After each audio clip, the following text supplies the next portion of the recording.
We are counting down to the Fed's March meeting. Of course, we know just about 5 weeks away from today. We're talking about the 10-year yield, and let's do all of this with Sean Carney. Of course, he's the head of municipal strategy over at BlackRock. And Sean, how are you thinking about the big gyrations, Treasury almost hitting 2%, and then the impact of that on your world of munis?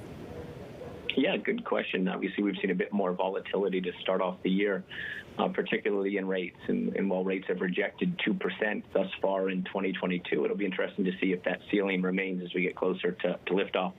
Obviously, munis have not been immune from what we've seen. So broad munis off about 2.5% year to date, but that's compared to a U.S. Ag that's down 3.5% and corporate IG down just north of 4.5%. So directionally similar, just a bit more defensive in the muni space than other investment grade fixed income. How does that defensiveness play out? A lot of people have said that in anticipation of the Federal Reserve, maybe you do high yield with a shorter or lower modified duration, or you shorten up at least on the credit curve. How are you thinking about that? Yeah, so if we look back at rate hiking cycles in the past, if we think about the 04 to 06 cycle, munis outperformed U.S. Treasuries by north of 300 basis points, and then again in the 15 to 18 by north of 500 basis points, and that's because of the higher coupon, the shorter call defensive nature.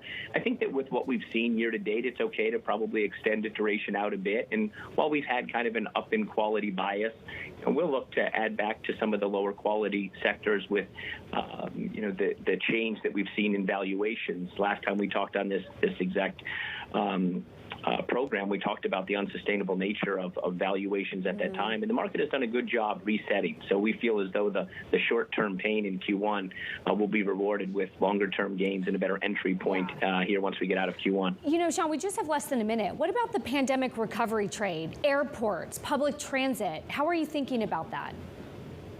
Yeah, again, a bit more defensive when we think about sectors, thinking more about kind of the structure of the market, obviously transportation sector, education, so on.